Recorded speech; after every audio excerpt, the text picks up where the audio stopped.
we don't have time to stop. Maybe you and I do because we're lucky enough to be in the position we're in, but most people never have time to stop. I do feel like a lot of what I write sounds angry sometimes, and it is angry, but it's angry because I feel like people are getting screwed by a system that isn't letting them be as happy as evolution has designed them to be. We're designed to experience pleasure. We're designed to experience love. That's the nature of our species. And to see us being forced into this yoke of running on a fucking hamster wheel so that some billionaire can get richer, and still that fucking billionaire isn't even happy. So there are no winners in this game. Happy holidays and welcome back to the Mind Meld, my friends. And I could not be more excited for this one because we have the wise, wonderful Chris Ryan on the show. He's the best-selling author of Sex at Dawn and a book that we just read for the Third Eye Drops Patreon book club, Civilized to Death. And both in his writing and on this episode, Chris really has a way of just separating the shit from the shinola, of getting to the most pulsatingly potent wonder nuggets. And he did just that in a really simple and profound way a couple of different times on this podcast, as you're going to hear.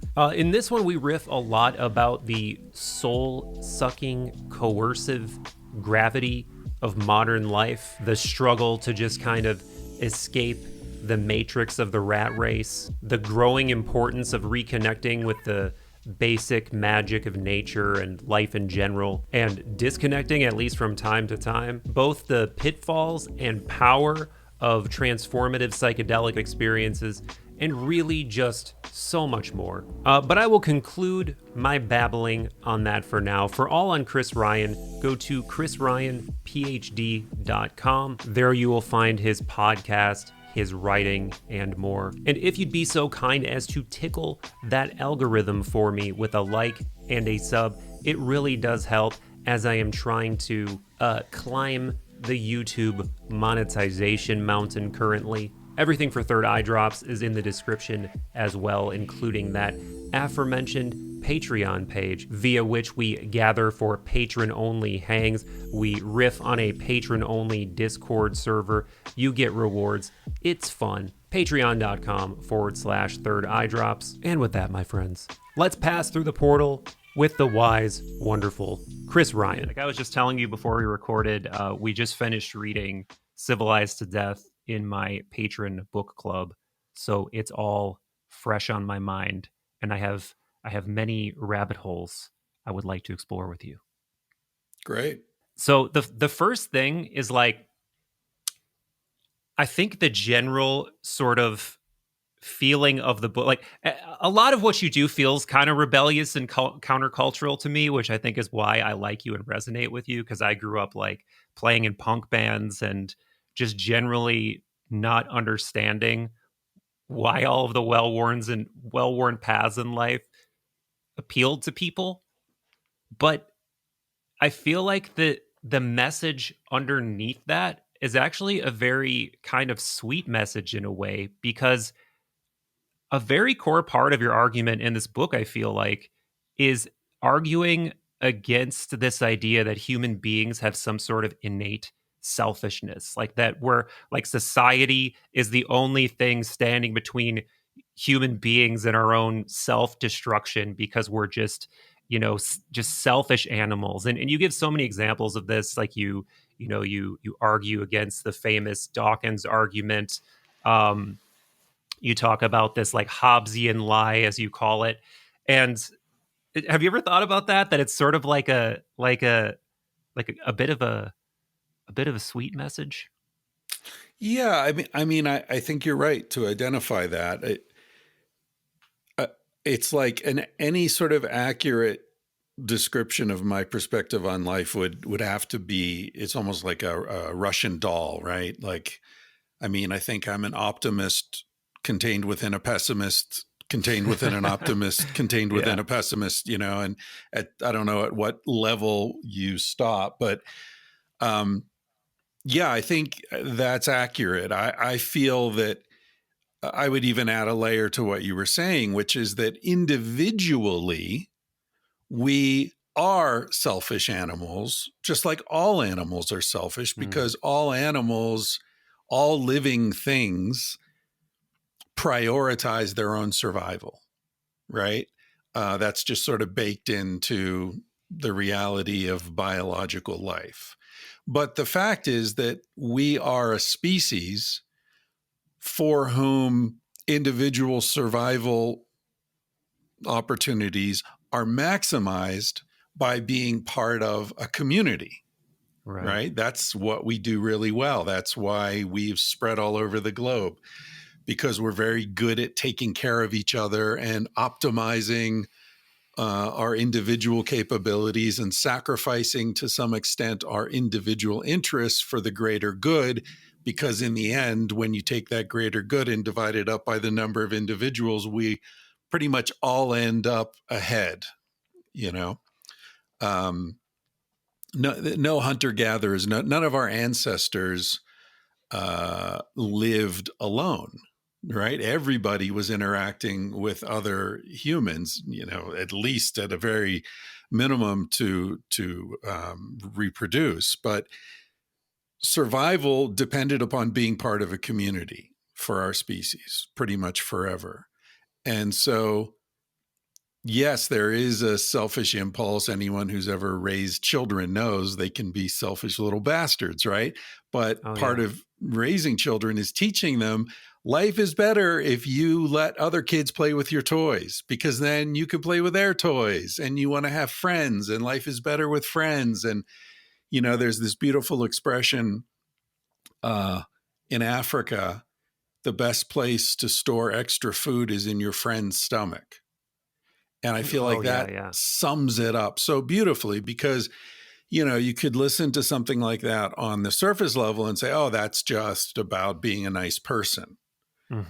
But it goes deeper than that, because that means your friends are going to store their extra food in your stomach. And then everyone has a better chance of surviving. So, Yeah. yeah, I do think there is, it's almost like some of my writing is fueled by anger Yeah. and Yeah. disappointment, but underlying that anger and disappointment is an optimism and a hopefulness and a compassion for humanity. And, there's some line about, any pessimist is just an optimist whose heart has been broken, so there's Mm. something in there. I do feel that we could be doing so much better than we are, and our lives could be so much richer, and so much of the suffering that people are dealing with is completely unnecessary. Well put, man. And that line right there, that every pessimist is a heartbroken optimist, or whatever the exact words you used were. I just had this flash of insight that I feel like that, in a way, is the sort of meta state of humanity right now. I feel like the meta state of humanity is this sort of heartbroken, listless, soul searching entity that doesn't really know what to do, because, as you point out throughout this book, we've been robbed of our heritage in so many ways, and robbed of our way of life in so many ways. But there's also this, like, ever complexifying meaning crisis that's brought about by living in this simulacrum and in this false world that forces us to not necessarily reprioritize, but figure out how these things that we're coerced into doing on a day to day basis could possibly square with our souls, could possibly square with what actually makes a meaningful life. And one of the things I think your way of thinking really highlights is that it's not a matter of finding some new thing. It's probably a matter of unlearning a bunch of shit. It's probably a matter of simplifying your life, going back to basics, unplugging from all of the noise. But I mean, not that you're a self-help guy, but if you were counseling a friend and you were trying to help them just navigate their way through the myriad of modern bullshit that everyone has to, how do you begin to do that on a personal level? Yeah, I think the first step is question the premise, right? If you accept the premise, then you've already lost. You're already in a casino where the house has the odds. No matter how lucky you are, eventually you're going to lose. So I think we always have to begin by questioning the premise. So, what is the premise of American society? One of the premises is that success is wealth or fame or power. I question that. I think that's demonstrably untrue. Success is happiness. Success is meaning. Success is having a life that's full of love and kindness and beauty and pleasure, right? So question the premise.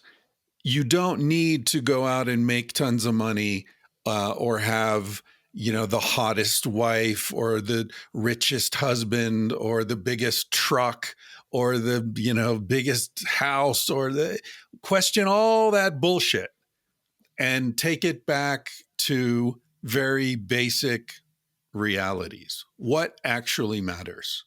What do people who are on their deathbeds talk about, think about? What do they regret? What do they wish they had done more of? Right? That's what's true. That's what's real. What do all world religions teach? Right? What do we have in common with all cultures and people all over the world? Everyone wants love. Everyone wants community. Everyone wants freedom. Everyone wants creativity. Right? So that's the first step, is take it back to those very basic first principles. What really matters? And then we can, take the next steps. Like, okay, how do I get more of that? Or how do I bring more of that into the world? Because it isn't even really just about how do I get it, right? It's how do we manifest these things? Yeah. And once Yeah. you do that, then all sorts of doors open up that were invisible before. Because if you accept the premise that you need to chase after wealth and fame and power and all these things, then you're already tied in. You're already running on the hamster wheel. And once you're on that wheel and you've been running for a while, then it becomes very hard to get off. It's like I hopped a train one time on an impulse and I didn't notice that it was very gradually speeding up. And by the time it got to the place where I had been planning to jump off, I couldn't jump off because it was going too damn fast. But I never noticed, those very incremental speed increases. And I think that's kind of how life works, right? It's like you're in middle school and you're told like, well, you got to do your homework because you got to get your GPA really good. And then you're going to do your SATs and you got to study for those because you got to get into Harvard or Princeton, or then you got to get this medical pre-med and then you got to get into med school. And okay, so now you're 27 years old, you're in med school and you're finally able to think for yourself and you're starting to say, I don't even want to be a doctor. Like, how did I get into this? But I've already invested half my life into this. So it's too late now. Yeah, the golden fucking handcuffs, man. The golden handcuffs. I guess that's a more mature version of what you were talking about. It's still an example of that inertia of what's become normal and what's become standard taking over, and suddenly you're bound by the circumstances that you've put yourself in. And I know that well, man, because I quit my job of 7 years it's funny how you just lose track of time. Like, like the grip of Chronos slowly loosens over time. And yeah, I think it was about 3 months ago now. I quit my day job, and it was so hard, man. Like I was in a position where I thought I was pretty safe, and other sort of friends on the creative pirate ship full time were encouraging me to take the leap or set sail to stretch that metaphor. And I just kept being, well, but this, but that. Well, if I had a little more, then I could do that. And you're just constantly rationalizing the decision, constantly rationalizing. So I stayed in that job, a job that absolutely did not suit me or my personality or the things I cared about for way too long. And I've now taken that leap. And to be a realist, it's not like suddenly my life improved in all of these ways, but it's like this level of engagement now where everything I do actually matters, whereas before it felt like I'm just going through the motions. I'm just fucking appeasing my boss. I'm just continuing to collect the paycheck, whatever. But now it's like I'm so plugged into everything that I do. Every time I hit publish on something, every time I get a sponsor, whatever it is, it's just like it matters. Like everything has reaches this new level of just mattering, and that in and of itself is at least more like I'm sure someone way smarter than this has said something similar because it sounds cliche now that it's about to come out of my mouth, but it, it's it's probably better to suffer meaningfully than it is to just be in like a beige doldrum of comfort. It's just Yeah. at least that's where I'm at currently. Well, Viktor Frankl, who famously was at Auschwitz Yeah. and wrote about his experiences there, primarily in Man's Search for Meaning, Mm-hmm. he said that humans can withstand Yeah. anything as long as it's meaningful. Yeah. And I think he's right. And I think that relates to one of the deepest threads I tried to weave through Civilized to Death, which is that maybe the most important difference between our lives and hunter-gatherer lives is the question of meaning, right? When I go out to the grocery store and spend $150 on groceries, that's just a pain in the ass. It's whatever. You got to go do it. You got to buy your Yeah. pasta sauce. But when I go out hunting and I come back with a few rabbits, that means we're going to live another day. People are, I bring them back. People are grateful. People are admiring of my skill. I feel fantastic that I'm bringing food to my people, to my band, right? These are the same people who took care of me when I was sick. These are the people who feed me when I'm hungry. This all gets very Old Testament, right? Like Yeah. it's all very deeply meaningful, and do unto others as you would have them do unto you. All this kind of stuff. That's daily life in a hunter-gatherer society. And for us, it's unusual. It's something we have to seek. It's something we have to really, sort of focus on intentionally. Where does my food come from? What went into the creation of this food? What lives were sacrificed for me to have this meal?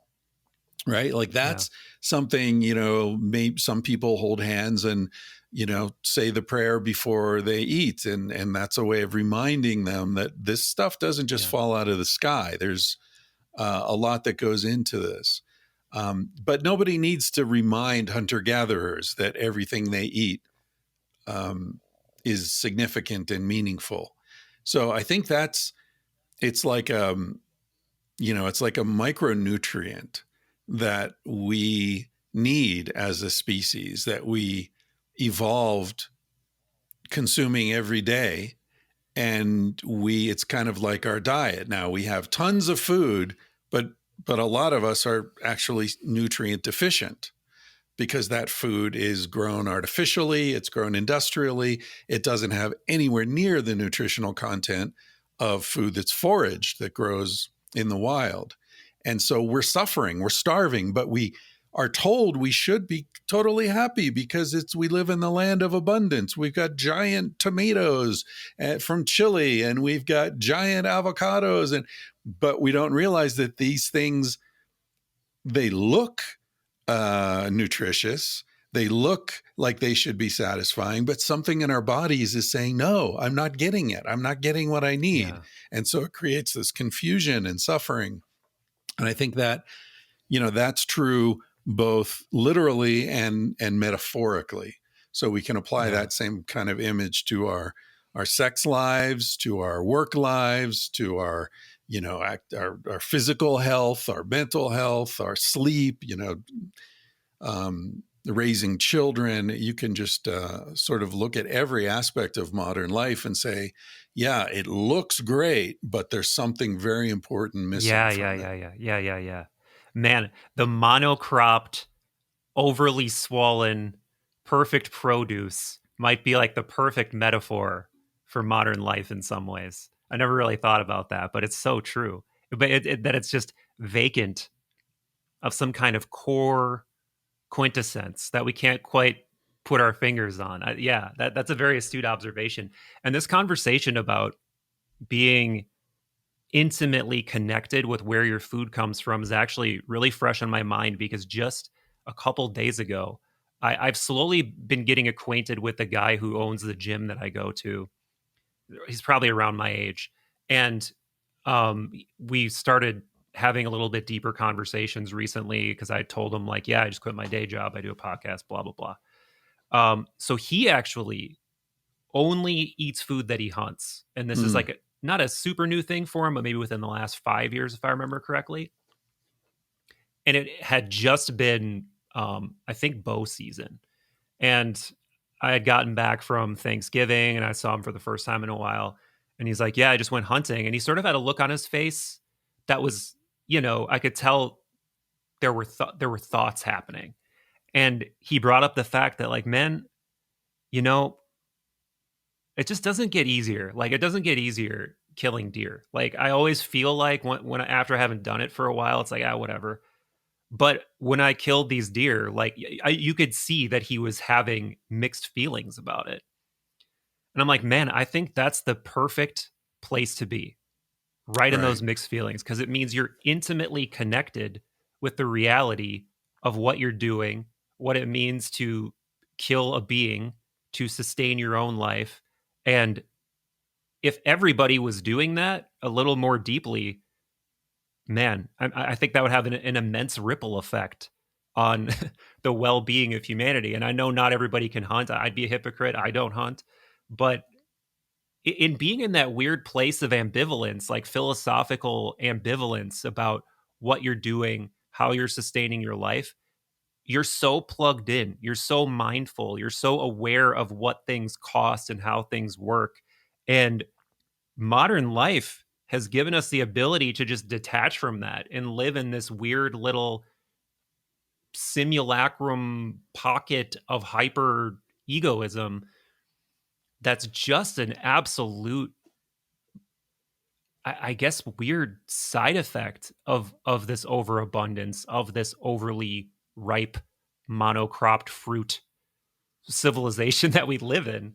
And yeah, I mean, I just keep coming back to this idea of unlearning, undoing, stripping things away rather than looking for that next bit of novelty, because that's always been, like, for me personally, any change that's mattered in my own life has always been getting back to something really basic, like exercising or like reading more or sitting down and deciding, like, you know what, I want to start a journaling practice or whatever it is.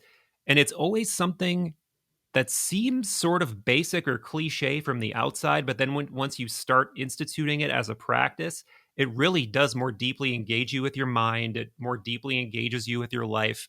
And that engagement in and of itself, like, we're so, because of that weird beige, comfortable bubble simulacrum that we're living in, where we've trained ourselves to think that progress and pleasure are somehow correlated. And you come to find, I think, that like I was saying before, just being more deeply engaged with whatever it is that you're going through is oddly refreshing. It's oddly just like, this is what I've been missing. Like this suffering or whatever it is, like this acute suffering that I'm going through at the gym or working on like I tried to write a book a year ago that I just gave up on. But in a weird way, it's still like, fuck, at least it was refreshing. At least it was refreshing to be a failure, you know? And that's not something you hear enough, I don't think. Yeah, right. Earlier I said something about what is it that all world religions are teaching, right? Yeah. Like, and I think that you're referring to the same thing, which is everybody is telling us to be here now. Right? Every church, every mosque, every temple, it's all about be in the moment, be here, look at this place, feel this place, experience this moment.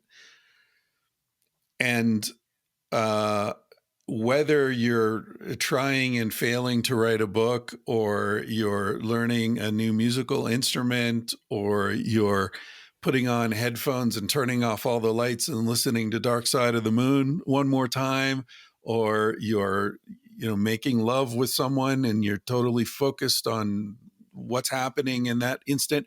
This is the point. And the danger, I think, and the seduction of human consciousness is that it pulls us away from that. It pulls us away from that immediate experience and gives us the opportunity to transport ourselves into imaginary realms, the past and the future, and, what if this and what if that. I think it was Mark Twain who said, Homo sapiens is the only species that feels shame or needs to, right? It's like if we were living in the moment, if we were true to ourselves and true to our deepest appetites, we would be much happier. We would be much more relaxed and healthier. And it seems like I read a book recently by Jaron Lanier, he's the guy who coined the phrase artificial intelligence, I think. And, okay. Virtual reality, maybe it was that. He's one of these like Silicon Valley visionary guru guys. And he's turned totally against the internet and social media and all that. And I think a book is called 10 Reasons to Delete Your Social Media Account or something like that.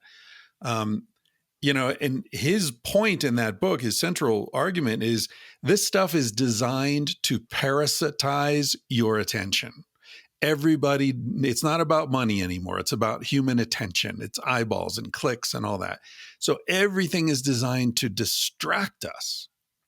And we're just wandering into it like zombies. It's incredible. And, you are, I don't know how old you are, but you're probably one of the last generations who can remember life before the internet. Yeah. I was a 90s kid, or I was born in 84. Right. Okay. So you're just there. You're it. Yeah. You're the last of the Mohicans, I was in my 30s before the internet became a thing. And so I wonder what's happening. What as people grow up not knowing a reality that isn't virtual, where do we go as a species? Because we're drifting further and further away from these things we were talking about earlier, right? These basic, meaningful, where does my food come from? Human intimacy and interaction with other people who are actually sitting in the room with you, like these sitting by a fire that gives you warmth and beauty and meaning. And a sense of safety. Like, where are these things going? And we all know that staring into a computer screen and staring into a campfire are two totally different experiences, right? The Yeah. campfire is the foraged food that's full of nutrition that actually makes you relaxed and happy and safe. The computer screen is the fake ass tomato that you Right. buy at Safeway that looks cool. It's really entertaining. There's so many interesting things happening on it, but somehow your body and your brain is just getting more and more agitated and afraid and um, suffering from a deficiency of something that is deeply needed. Yeah. No, for sure. Yeah, I mean, that's another just sad irony is that we build tools that require us to be apart so that we can somehow connect with other people in a way that at the same time like that's one thing that social media in a strange way does is it allows someone to protect themselves or protect their ego because obviously you completely sculpt your appearance. You completely choose what people see, what pictures people see, what's posted.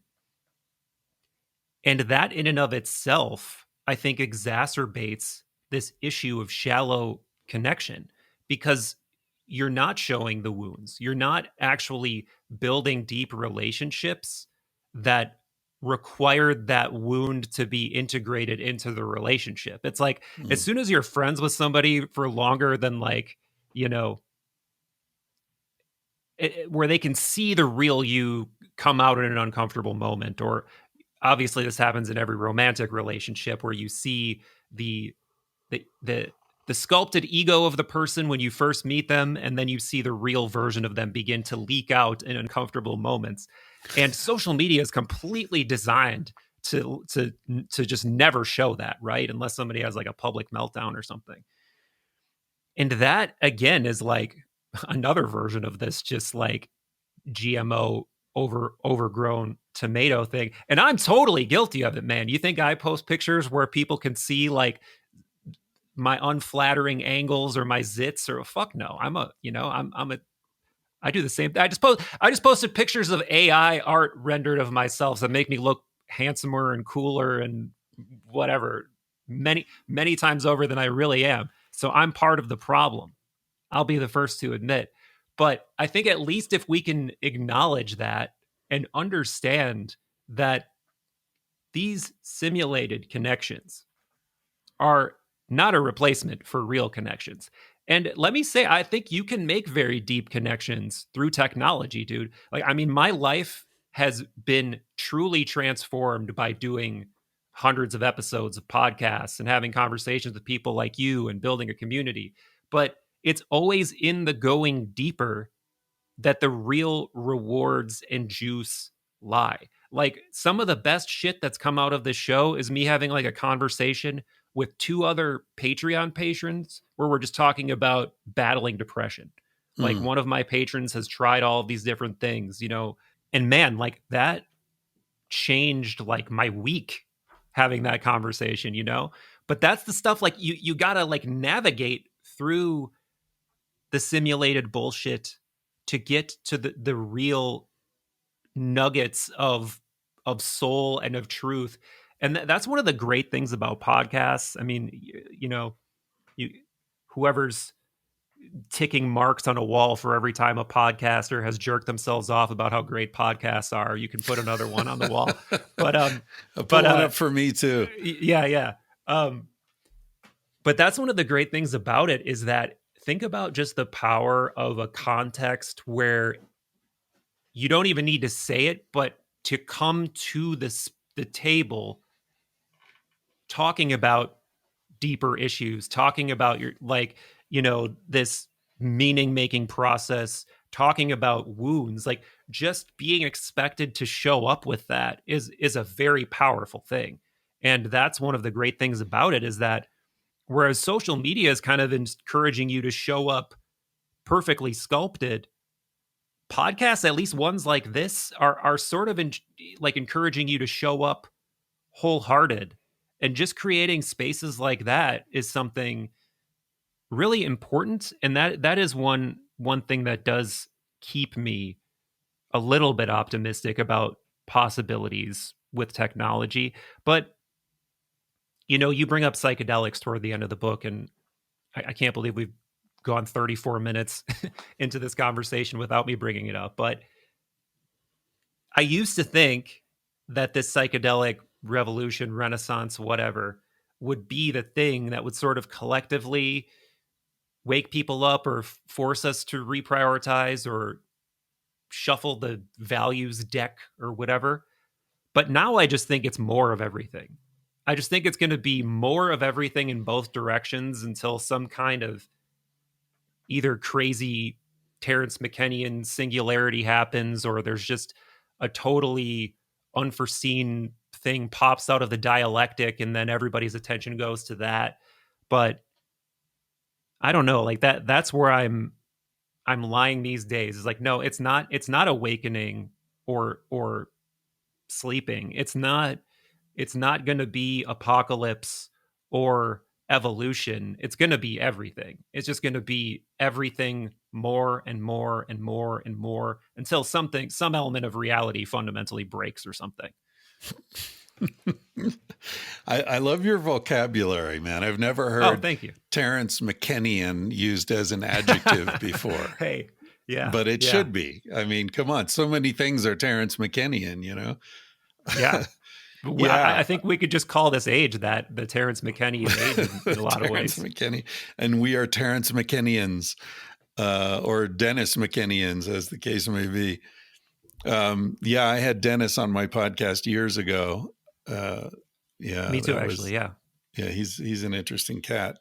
I think I agree with you. I like many people, when I was a young lad and had my first experiences with psychedelics, I went through a stage of proselytizing and, thinking that everyone would be better off if they had this experience. And then I luckily dialed that back before I got my parents tripping. Because I don't think that necessarily would have been a good thing for them.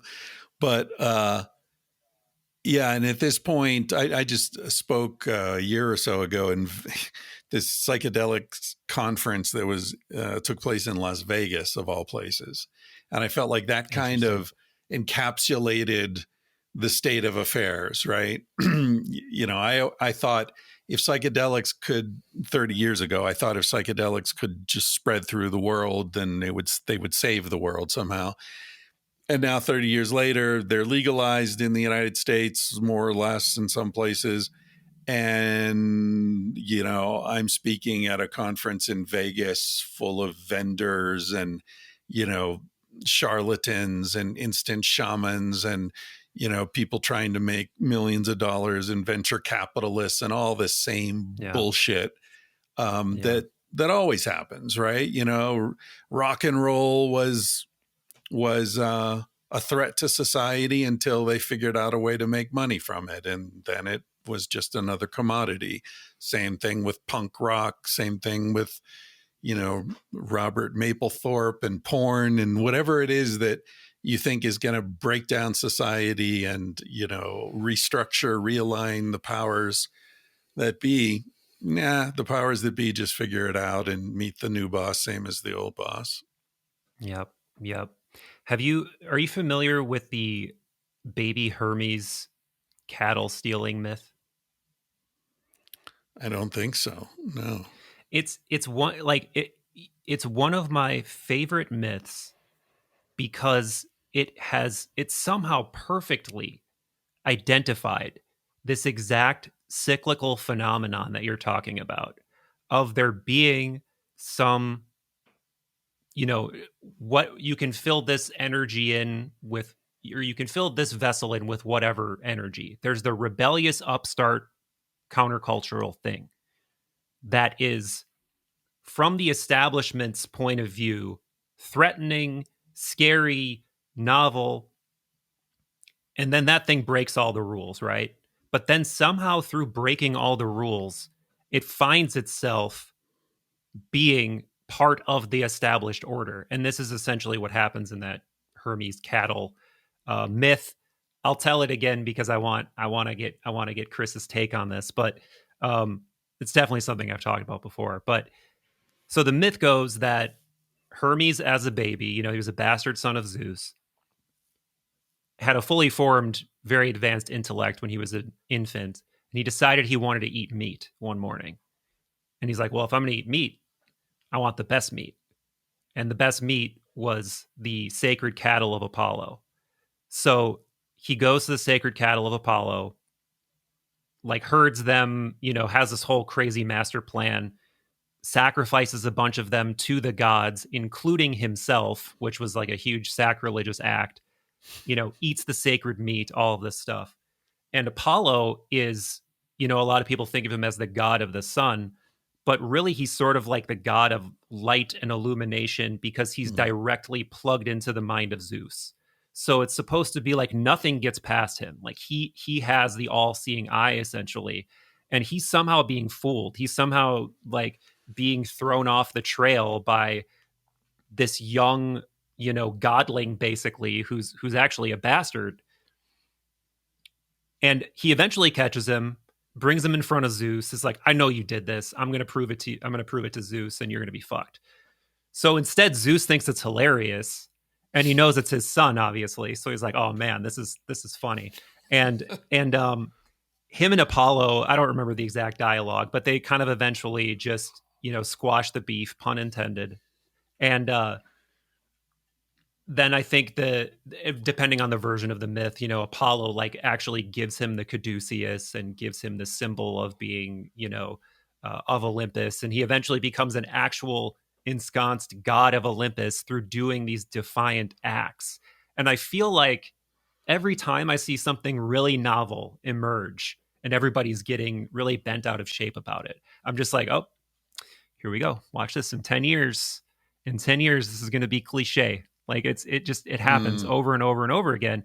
And in a way, the jury for me might be out on psychedelics because I feel like that is the one thing that you can wrap it up, you can dress it up, you can put different capitalistic banners all over it, but as soon as that fucking molecule gets ingested, you don't know what's going to happen.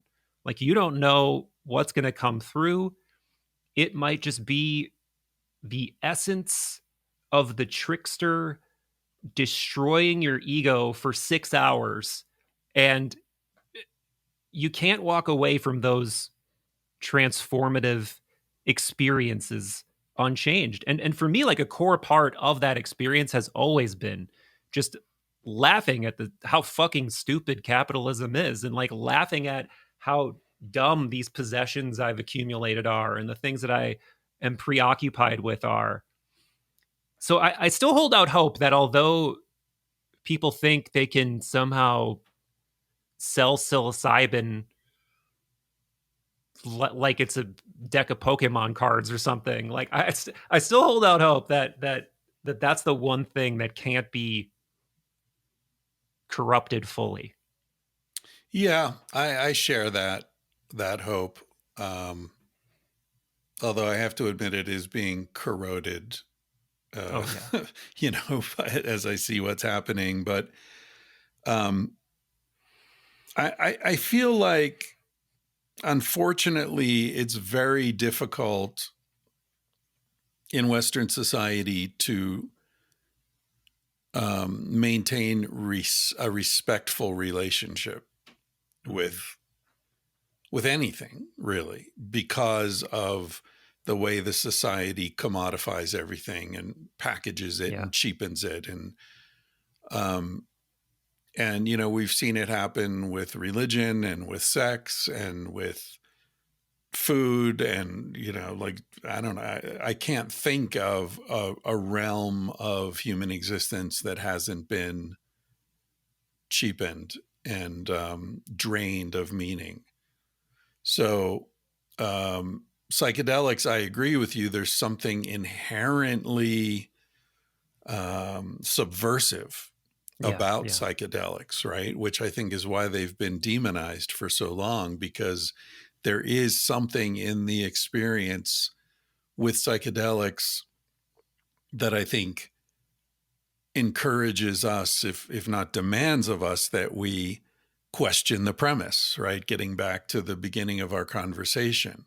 Like, what really does, I mean, under the influence of psychedelics, for most people, I think, the illusion of Western society, the emptiness of these values starts to become apparent.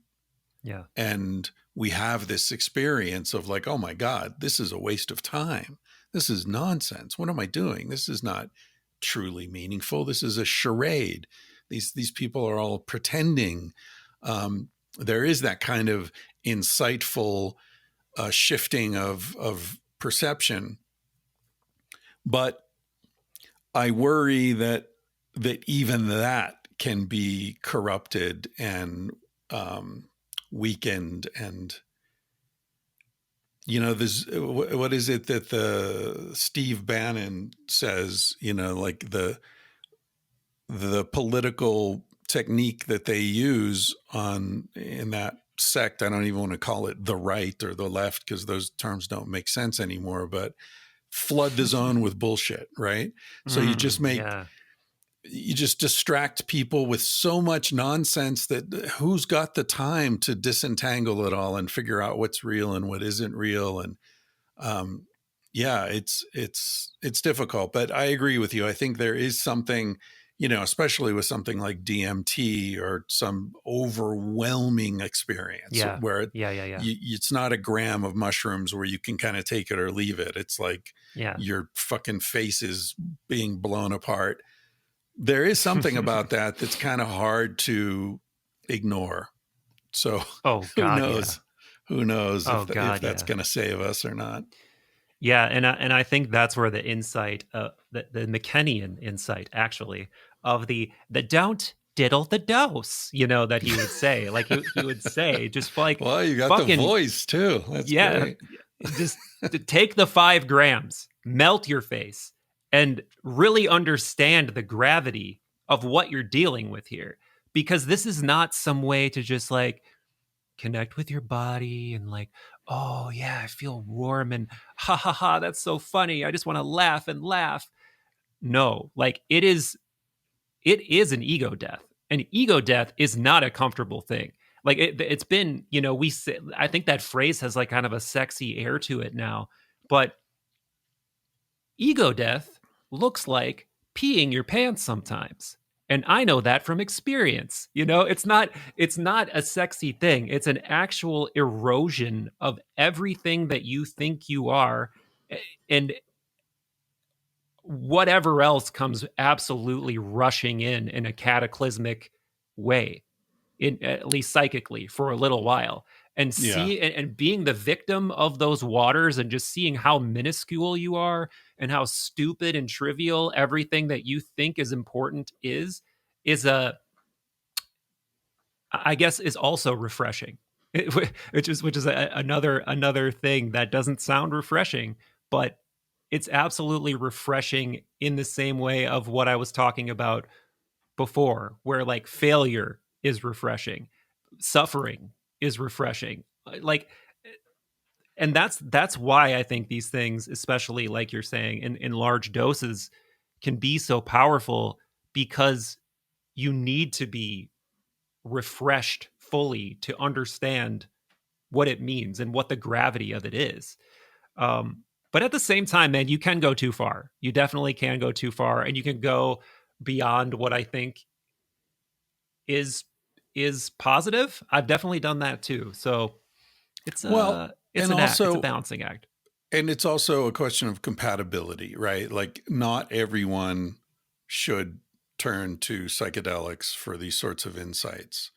I think people who are in a particularly difficult period of their lives, right? Go back to set and setting, right? Like, what's Yeah. going on in your life? Are you feeling okay? Are things generally pretty positive, or you feel you got your feet on the ground, you feel pretty balanced, then maybe okay. And also be in a place with people you trust where there are Oh yeah. no weapons lying around. You're not going to get a weird phone call. You don't need to go outside in an hour and deal with the UPS guy. Like, you got to be careful and respectful about framing the experience. But also, like, getting back to what you're saying about refreshing, I think what we're sort of circling around here is the notion that reality is meaningful. Reality is refreshing, whether that's the reality of the guy at your gym who is a little brokenhearted about where his food is coming from, or it's the reality of the book that you really wanted to write, but you realize isn't happening, at least not now, or the reality of the woman that you really love, but you realize you're not really a good couple for this kind of relationship, but maybe she'll be Yeah. your friend and you'll have the experience of seeing her fall in love with someone else who's actually better for her, or the Oof. reality of your parents dying. And these are all really difficult experiences, but they're also empowering experiences because they're real, Yes. right? And I think that's what is missing from our diet. That's the tomato thing, is like, it looks real, but it isn't. And no matter how good a copy it is, no matter how fucking Mark Zuckerberg makes meta world seem almost just like the real world, and you get your goggles and all the special effects, it isn't. And your body knows it isn't. Your soul knows it isn't. And you can't fool your own soul. And I feel like Yeah. that's the problem. The whole society that we've set up is designed to convince us that we can fool ourselves. Yeah. Yeah. Mm-hmm, And we mm-hmm. can't. And ultimately, we don't. And so we just end up wasting a lot of fucking time on nonsense. And our soul says, I'm not getting what I need. And so what happens? We get young men who freak out and go kill a bunch of people because that's the only expression of power available to them, or so they feel. We get young women, suicide rates going up higher than they've ever been for teenagers, depression, anxiety, everything is peaking. It's the highest it's ever been. Why? Because people's souls are starving, because they're Yeah. being fed these fake ass tomatoes. Hmm. Yeah, I'm glad we came up against that metaphor in the beginning of the pod, because that's been a great through line, man. These fake tomatoes, these fake sources of nutrition. And again, such an astute observation, or I guess this has been a through line too, that we're actually and oddly enough, this was kind of what the failed book was about struggle is actually what we're missing. Like, struggle is the thing that actually would make you quote unquote happier and more satisfied. And I tried to give a bunch of examples of people who have found this through, various things and various practices you can do to realize that for yourself. But it ultimately, like, just did not wet the whistle of any publishers. And I had an agent for a while and went through the whole thing. I won't get into it, but people were not into that message. People were not into the idea of struggle is the thing that you actually need. And I think it just you bring up Jung a few times in the book, and he's by far one of my biggest personal philosophical influences. And you hear a lot of Jungian terminology thrown around in the discourse, but when it comes to the reality of doing it, I don't think a lot of people even know what it means. And the primary example of this is shadow work, right? Like, what all of these things that we're talking about, these uncomfortable aspects of reality, integrating, understanding, really knowing what they practically mean for you and where these things are hiding in your own psyche. That's what real shadow work is. And everyone likes to throw around the term shadow work like it's some new age, fun, cool thing to do. But when it comes down to it, man, shadow work is fucking uncomfortable and it hurts. And it means allowing the things that terrify you most to come to the surface and to the forefront of your mind. And that in part is why I love Jung so much, because he really realized that and he really did that work for himself, like in his own dark night of the soul, and was able to transmute that into art through the Red Book, which is still one of the most mind-blowing pieces of Yeah. I don't know if literature is even the right word that I've ever seen. Yeah. Works of art, really. But man, if everybody, if there was the amount of shadow work happening in the world that was being talked about, we'd be flooded with unparalleled works of art from every fucking corner. And I'm just not seeing it. I'm just not seeing it for some reason. Yeah. Well, it's hard to do shadow work under the spotlight, right? I mean, if you're living in this artificially illuminated space, it's hard to find the peace and calm to get to that stuff. You mentioned, you've had psychedelic experiences that went too far and took you into dark places, as have I. But I'm grateful for them. I feel like, when people ask me if I've ever had a bad trip, I try to explain I've had really difficult experiences. I've had, I've gone to very, very sad, dark, difficult places, but there's always a reason, and there's always something that's being taught there if I'm paying enough attention to learn it. And and I think I don't really use psychedelics anymore, and one of the reasons is that I feel like the last few times I did, the message I was getting was like, you've been here enough. You got the lesson. We've told you what you need to know. Now just fucking know it, stop. It's like having for me, it's kind of like having a, a really great teacher. But the point of having a great teacher is to learn what that teacher has to say and then go and incorporate it into your life and then transmit that on to other people. It's not to keep going back to the same teacher forever, right? Make space for other people in that class. And so, I think it's important to keep in mind that a lot of what we're saying here today could be misunderstood to be judgmental. Like, oh, people should know more. People should spend more time doing this or that. People should, have these insights. And I feel like I always need to remind myself and try to fold into any conversation like this the reality that most people don't have the luxury of time and money and freedom to really think about these things. Most people are just trying to get by.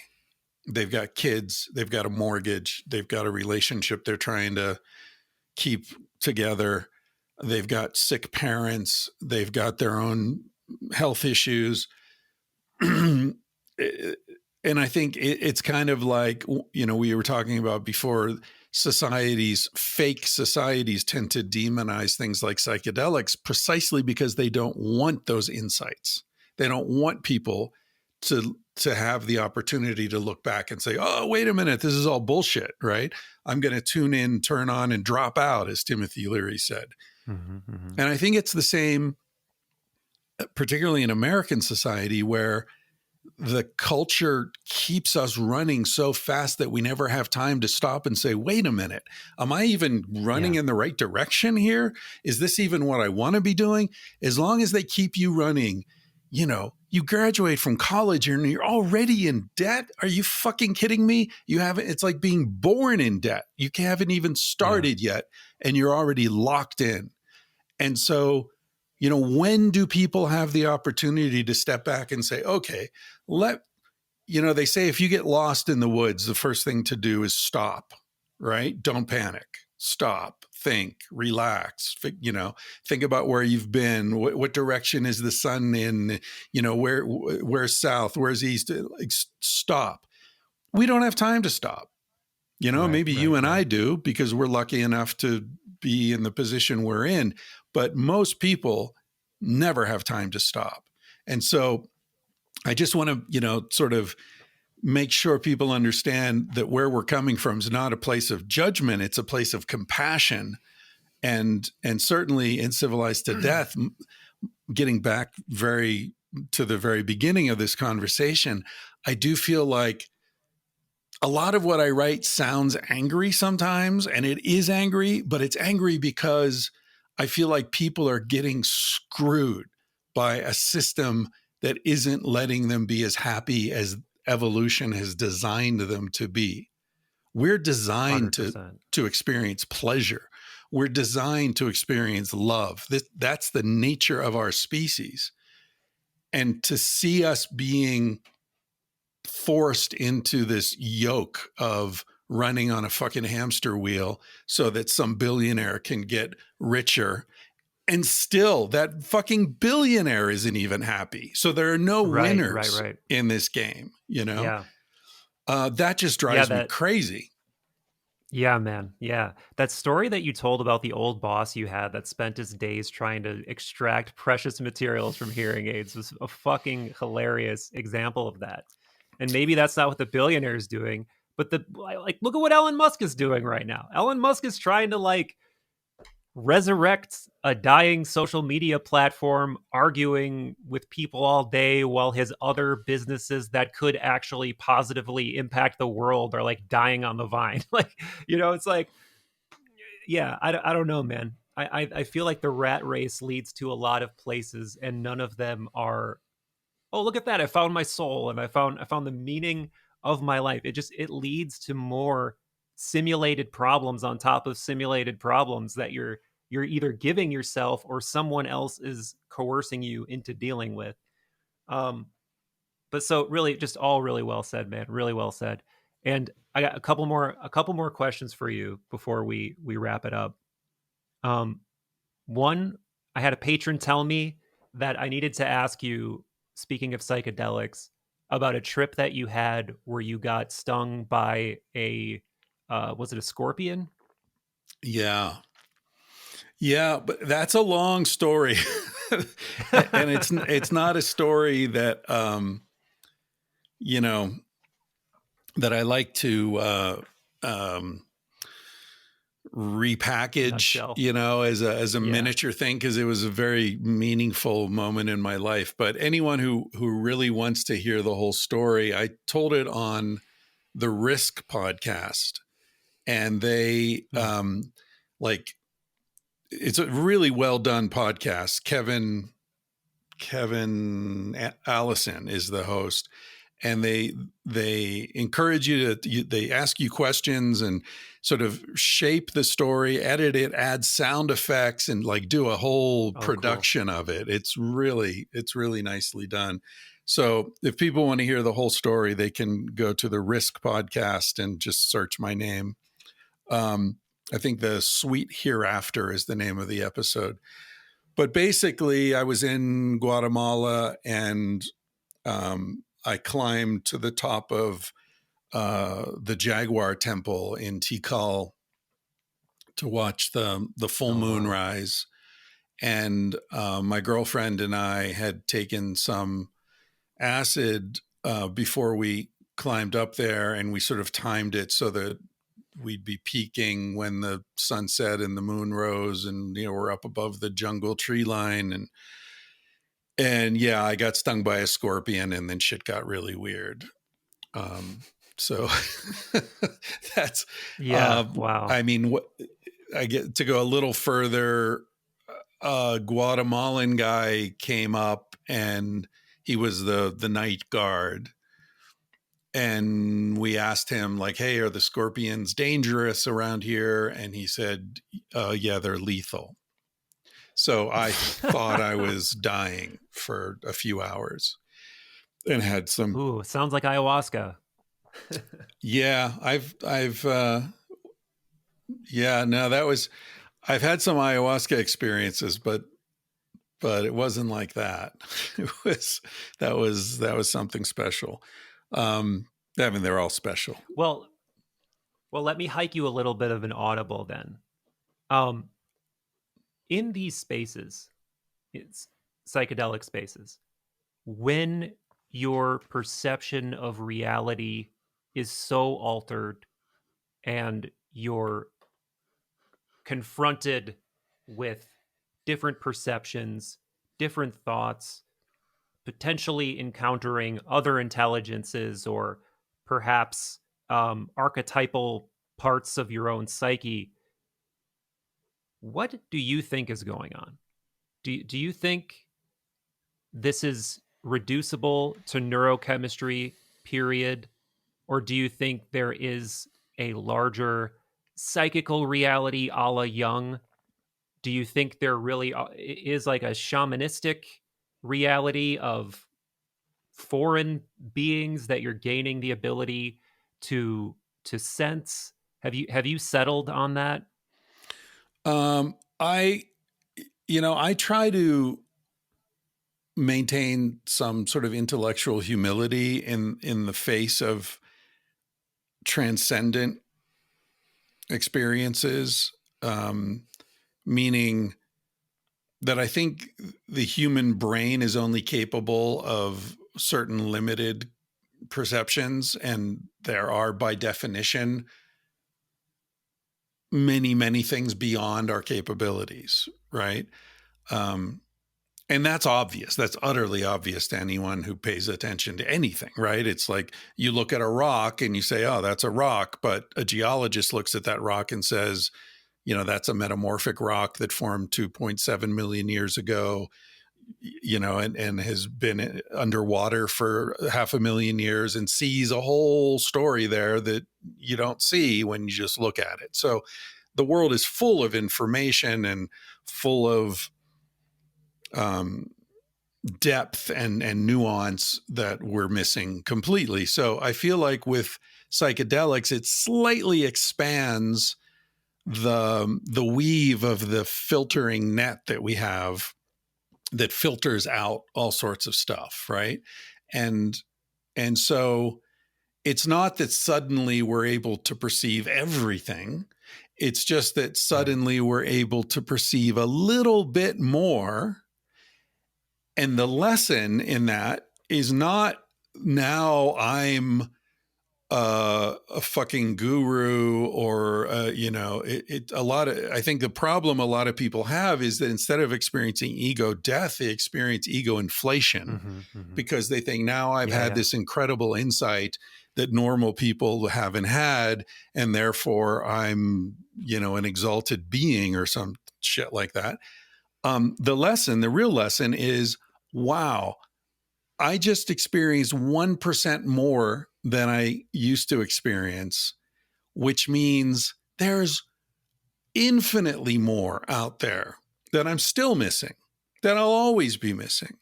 And so that's the humility, right? That's where you say, wow, there's so much more going on than I'll ever know, than anyone knows.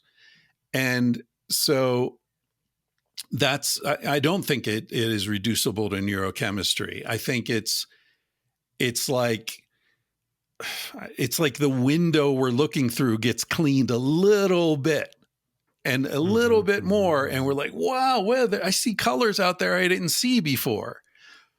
But we're still not out there. We're still not out there seeing everything as it is. We're still looking through this window that's still fogged up and dirty, and we're still missing most of it. But there's an indication, at least, that, the window isn't reality. The window is what we're looking through at reality.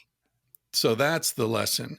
I've never had an experience personally, a Terrence, what was your adjective? Terrence McKinnian experience Yeah. with the elves or the beings. I've never had that experience. Really? But I've certainly had experiences that indicate quite clearly that there are other realms, and that those realms leak into this realm sometimes in ways Ooh. that I've noticed. And often, interestingly, I've noticed it in proximity to an experience with psychedelics, but not while I was having the experience with psychedelics. Oh, interesting. What do you mean? Well, twice in particular, I've had extraordinary, bizarre experiences a few hours before I took psychedelics. In Oh, one weird. case, it was the first time I did ayahuasca in Brazil.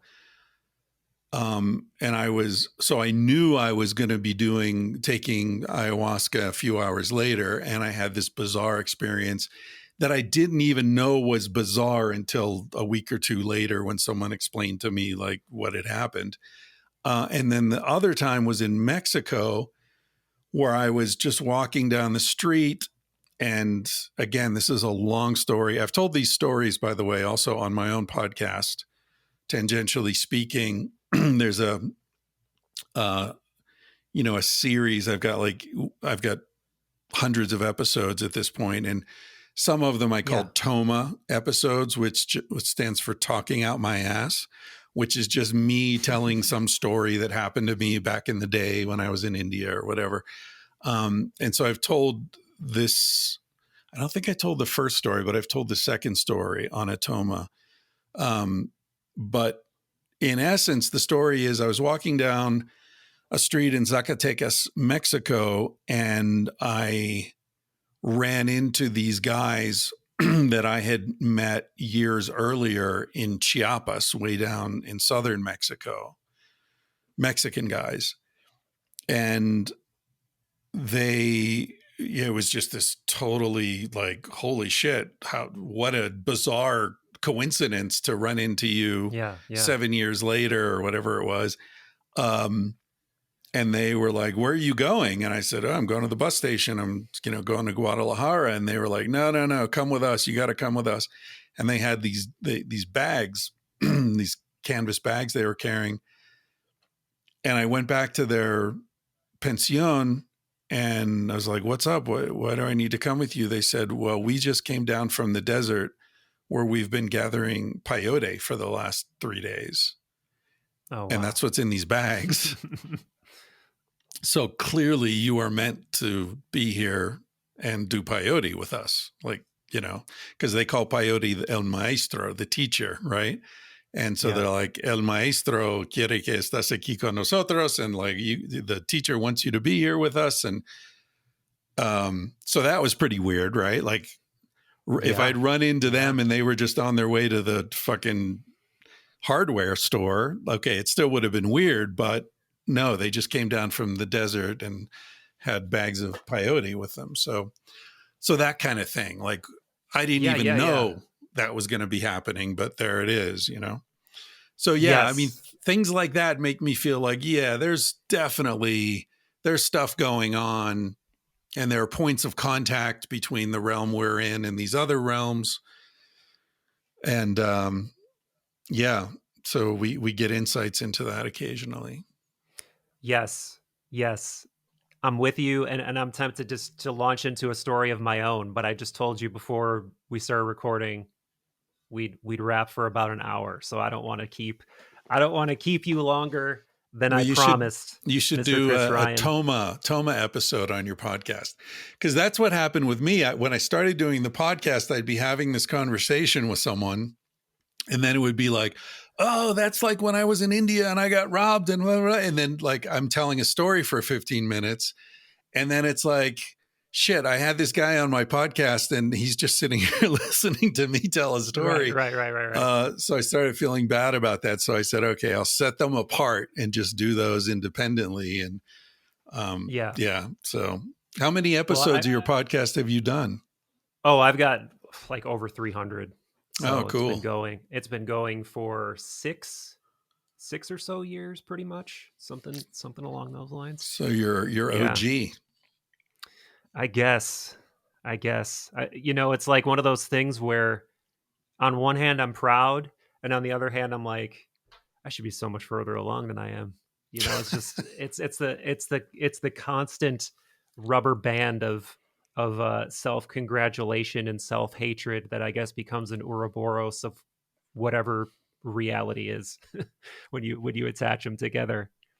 But I won't launch into it, but I will say that I've had the exact same thing happen where I was en route to Peru to do ayahuasca, and the weirdest synchronicity of my entire life happened on the way to that trip. And it's something that is it's so crazy that if I heard it, I'd be like, I don't believe you. But I have it corroborated with a close friend and via like evidence. So people who are listening know this is like the rose synchronicity, quote unquote. So yeah, I'm with you. There seems to be something like like psychedelics in and of themselves are like these weird liminal molecules that take you right up to the edge of here and there. And then it also seems like the liminality of travel somehow multiplies the liminal effect or something, and synchronicities just start like just sprinkling in, and it's like, yeah, I don't know what it is, but I'm with you. Yeah, and I'm with you on this whole conversation. Yeah. Oh, good. Me too. I think you're right about travel. I spent most of my 20s and a good bit of my 30s traveling, and it's definitely because of the absence of routine in your life and the maximized presence of randomness. Yeah. I think much more of that sort of thing churns through. I don't know what it's like now, getting back to the whole corruption of the internet and all that. I don't know what it's like for people traveling now. I just spent this year, almost this entire year traveling Asia, Africa, Eastern Europe, Western Europe. Cool. But it's different now. I've got my phone, I've got my laptop, I'm connected. When I first went to India in 1987 or 8 or something like that, there was none of this stuff. I'd send my girlfriend a letter and calculate it would take 3 weeks to reach her. And then if she wrote back to me quickly, it would be another 3 weeks to get back to me. So I would think like, okay, where am I going to be in 2 months? That's where I need to tell her to send her letter at the, general post office, fucking Agra or Varanasi or wherever I was planning to be in 2 months. People can't imagine what that's like now, to be that far away. No. And that open to happenstance.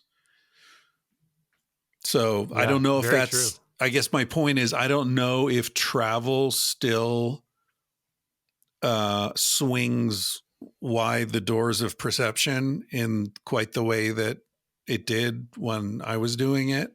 I don't know if the presence of the phone and, sitting in the cafe looking at your phone so you don't meet that guy who just walked in and he invites you to go cave diving in Thailand. Like, I don't know if that still happens in the same way. No, I think, well, definitely you got to make the 45-degree correction from looking down to looking like at what's actually around you and not at the phone screen, I think is like the key difference.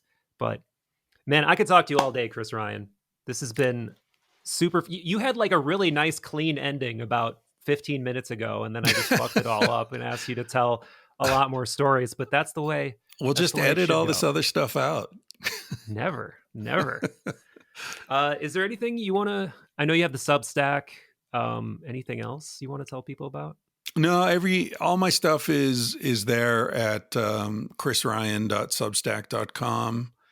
The podcast is Tangentially Speaking, and I also post my thoughts on whatever controversial nonsense comes into my head. Recently, I've written about bonobo sexuality, and how the sexuality of bonobos is related to the fact that they're a very peaceful species. No bonobo has ever been witnessed to kill or rape another bonobo ever in captivity or in the wild. And that's a really interesting difference between them and chimpanzees. And so if we're looking at human nature, it's important to include both of those. But yeah, that's, if anyone's interested in my stuff, that's the best place to find me. Perfect. Well, this has been a lot of fun. Oh yeah, and love you, Corey Allen, for the connection. We gotta Yeah, give credit definitely. Thanks. to my pal Corey, and I love you too, Chris Ryan. I don't know if you're ready for an I love you level of relationship with me, but I do. Thank you. Thank you.